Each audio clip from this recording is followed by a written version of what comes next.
Oh, it's a bit nippy out there.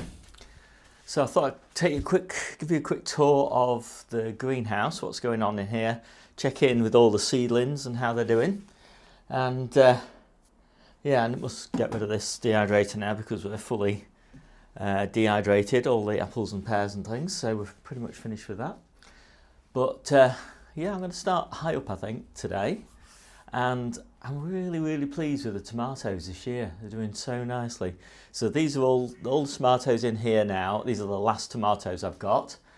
And I started these in July. So sowed them in July, planted them out sort of early August, something like that. And yeah, they're looking really good. They're lush, full of fruits, looking pretty healthy. You know, I mean, not perfect, but yeah, there's still loads of fruits on them.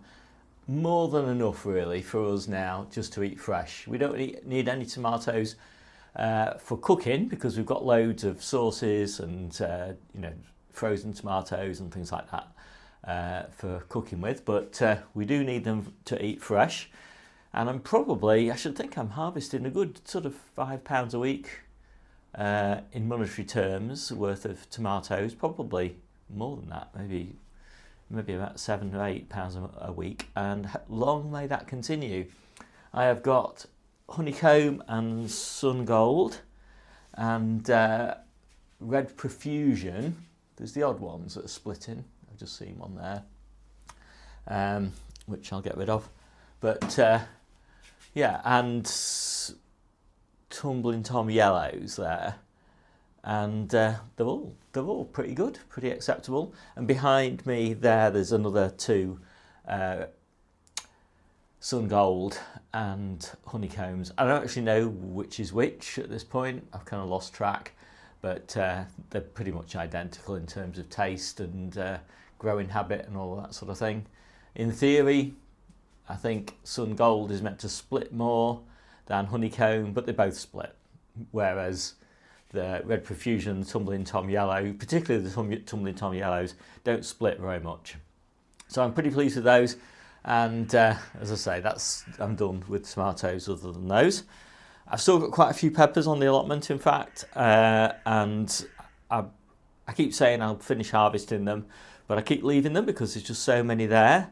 And I've got a reasonable number in here, you know, just enough for the odd meal, really. Nothing, not enough to preserve or anything like that. But yeah, I mean, there's a few here, a few there, you know, some nice red ones there. So yeah, I'll just keep those going for as long as is reasonable. Probably not much more than into sort of the middle of November. But yeah, it's nice to have a bit of colour in here. And I've also got the grow lights. I've put all the grow lights on just for this video, just so you can see them. I'm always asked when I talk about the grow lights where I got these grow lights from, and I got them as a job lot second-hand off eBay. I do kind of recommend eBay as a way of trying to source old grow lights, because often commercial growers, you know, they change their grow lights much more frequently than domestic growers do, and as soon as there's any sort of problems with them, and there are a few problems with these, like the odd light LED failing on them or something like that, they sell them off, you know, a third of the price that they bought them for, or that you can buy them for now new. And yeah, I think I got all of these for about £150, something like that. And that might sound like a lot, but honestly, you know, that's what we harvest in a week. So for me, it's really like a trivial investment. And yeah, the running costs, I say it's like, again, perhaps it's cost me, well, maybe for the whole of winter and into spring, it's about, again, a week's harvest at most. So, you know, we're down at the sort of 5% mark, something like that, in terms of running costs, 5% of harvest value in terms of running costs. So I really don't worry about it. So next up, I've got the Santonio tomatoes, which I'm just about to take inside, actually. I'm growing these to grow side shoots, which I will pinch out, and then I'll grow those side shoots on, and then I might even have to do that one more time because I want all of my Santonios that I'm going to plant in the polytunnel to be grown from side shoots. That's the the game that I'm playing basically this year. And I played that game with these plants, the honeycomb and the sun golds. So these are all grown from side shoots from the polytunnel plants, and the polytunnel plants were all grown from the original sun gold and honeycomb that were in here, back in April time this year. So I think we've grown 4 sun gold plants from seed this year, but I've got 5 sun gold in here. I probably had 10 sun gold, maybe more. So yeah, let's say 15 sun golds that I've grown from side shoots this year, and say just a few. And I might even get the odd side shoot off these and propagate them on to grow for next April. So we'll see how long I can do it. It's just a game. Obviously, you could just as easily grow from seed, but it's nice to keep gardening interesting. So what else have I got? Oh, cucumbers have gone now in here. It's too cold really for cucumbers in here.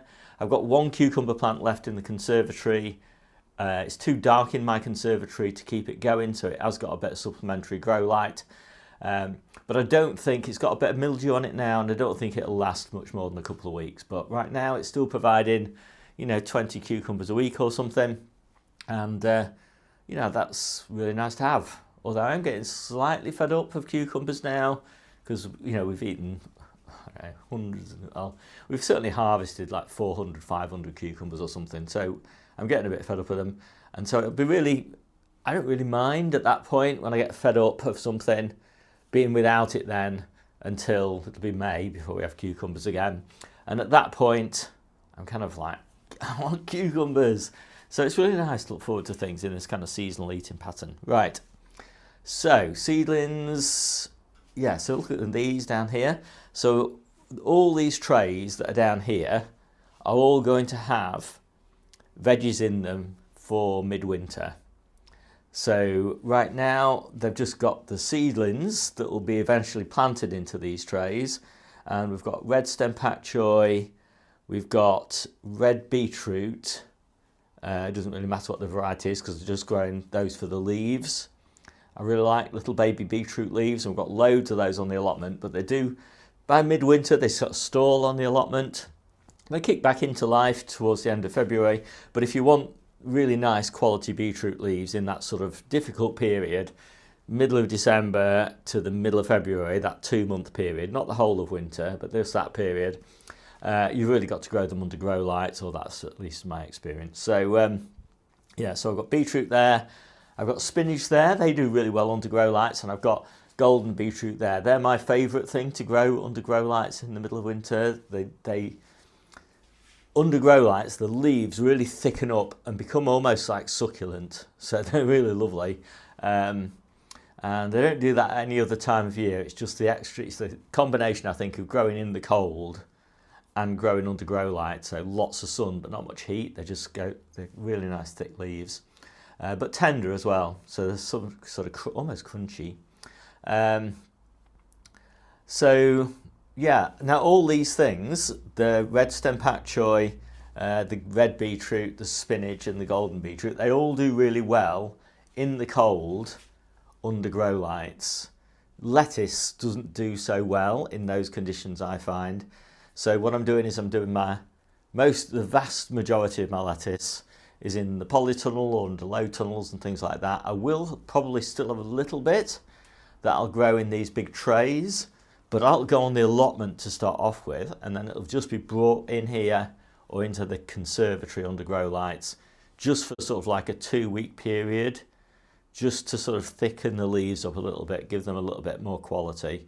But generally speaking, it doesn't make sense, or it hasn't made sense so far, to put them in the greenhouse. Just because they do tend to, lettuces, they're very susceptible to damping off and other sort of moulds and things like that, whereas all these other things aren't so much so. So they need a lot of airflow, and it doesn't make sense to have so much airflow in the greenhouse because I'm trying to keep it warmer, whereas in the polytunnel, where I don't mind about it being cold, I have plenty of airflow, and so the lettuces do better in there. So I've got my last batch here of salad onions. Obviously we've got loads of salad onions out. The only reason these aren't out is because they're going they're being planted into the asparagus bed. So when I clear my asparagus, I put a nice thick mulch on it, then I plant salad onions or early bulbing onions into that mulch, and then the asparagus just pushes through in between the onions in the gaps, and both of them are kind of harvested in spring, and they don't interfere with each other. And then once the asparagus is allowed to grow on, of course all those salad onions will have been harvested. So it's a nice interplant, works really well. Then I've got lots of successions of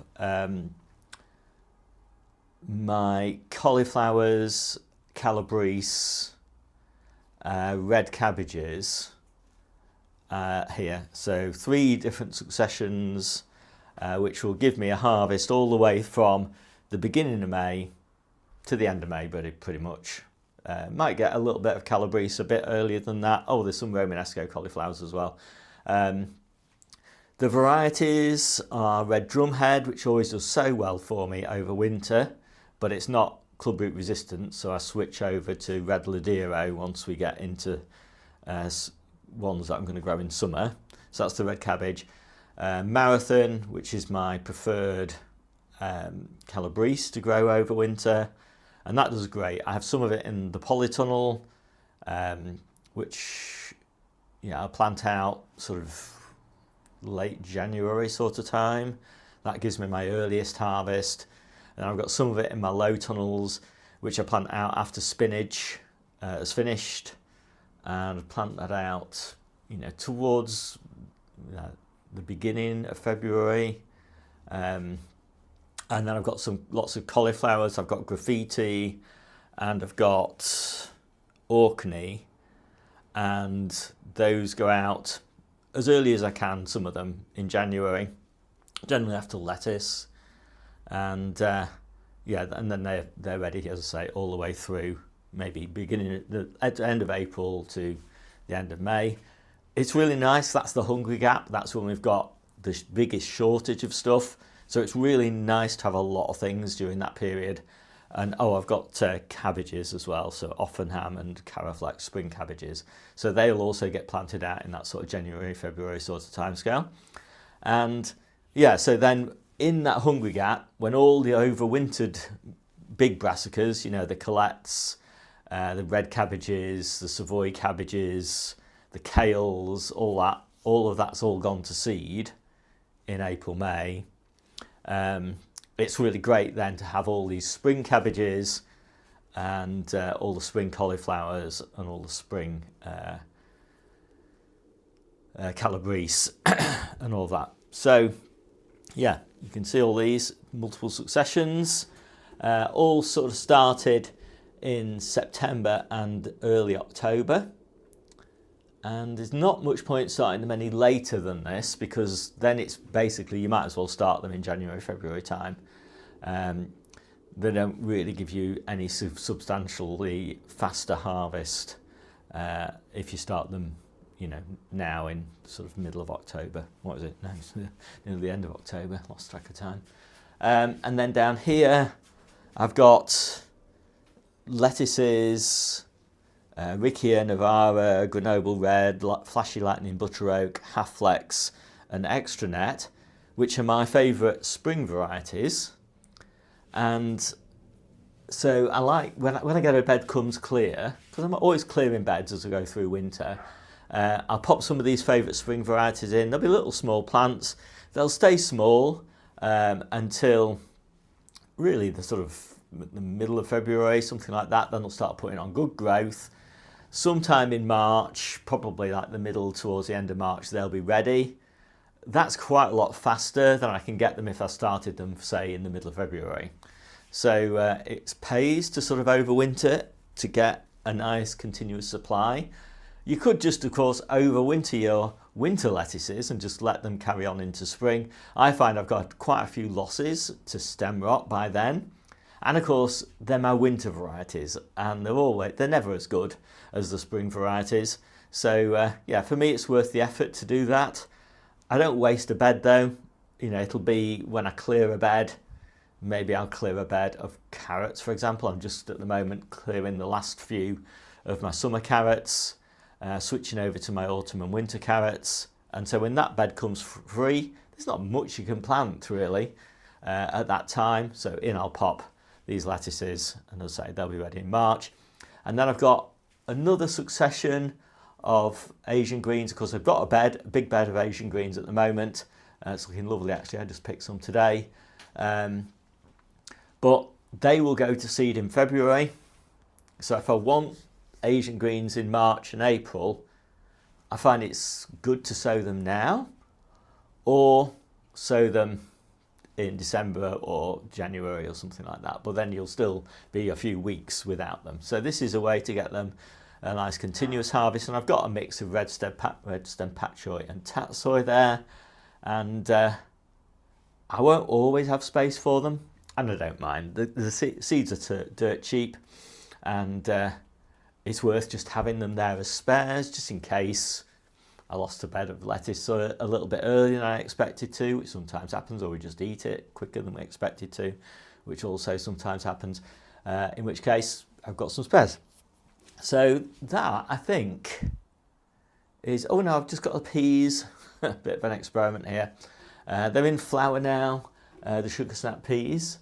They are getting a little bit of supplemental light from the grow lights. As soon as the cucumber fails in the conservatory, I'll move the peas in there just to see. It's just fun, you know, just to see how well they do. I really love sugar snap peas, so you know, they'll need some supplemental grow light time, but you know, I like the grow lights. You know, as you can tell, I've got a lot of grow lights, and yeah, they just make life so much nicer for gardeners. You know, I mean, I get seasonal affective disorder, or I used to. I don't get it anymore because I've kind of surrounded myself with bright, vibrant things. Just makes winter so much nicer, lights all the garden up, makes it look really pretty. And it's nice to be in here, working in here with lots of bright light. And as I say, and we've got the same in the conservatory. When I'm sitting in the conservatory, because that's my den, I like to have the grow lights on there, especially in midwinter, you know, when it gets dark at 3 o'clock in the afternoon. And I'd otherwise be sitting in the dark for hours on end. Well, not in the dark, but, you know, without bright light. It's just really nice to keep that bright light going, maybe until about 6 o'clock or something like that. So the way I use my grow lights is they're all on Wi-Fi plugs, and I just top and tail the day. And so I give them an extra 2 hours in the morning, actually, so that when I wake up, I see the garden all lit up, and it's really nice rather than just all being black, because I get up at 6 o'clock in the morning. And I put them on for sort of 2 hours in the evening, again, just to keep everything going. And it's, you know, it's, as I say, it's a modest investment. I don't spend any money at all on gardening. I only spend a small proportion of what we've already, you know, for the savings on the food bill, basically. So the greenhouse, the polytunnel, everything on the allotment, all these grow lights, all this stuff, it's all been paid for over the last 10 years from food bill savings. And yeah, it adds up over such a long period of time. And of course, once you've bought them, they last for ages. I've never lost a grow light yet in all the years that I've been using them. And I think I'm done. Oh yeah, so if you want more, take a look down in the description below, and there's loads of information. There's my ebook, there's guides to growing with grow lights, there's, you know, my calculations on the cost benefits and all of that sort of thing. And also, of course, a link to my newsletter, weekly newsletter, that goes through all the nitty-gritty details, all the varieties I'm sowing, what I'm sowing, when I'm sowing, why I'm sowing, where I'm going to be planting out, what I'm picking out, what I'm potting on, what I'm actually planting out, what I'm harvesting, all the problems I'm dealing with, what I'm doing about those problems, you know, all the nitty-gritty details basically of gardening you can find in the newsletter. My name's Steve. I'll see you soon.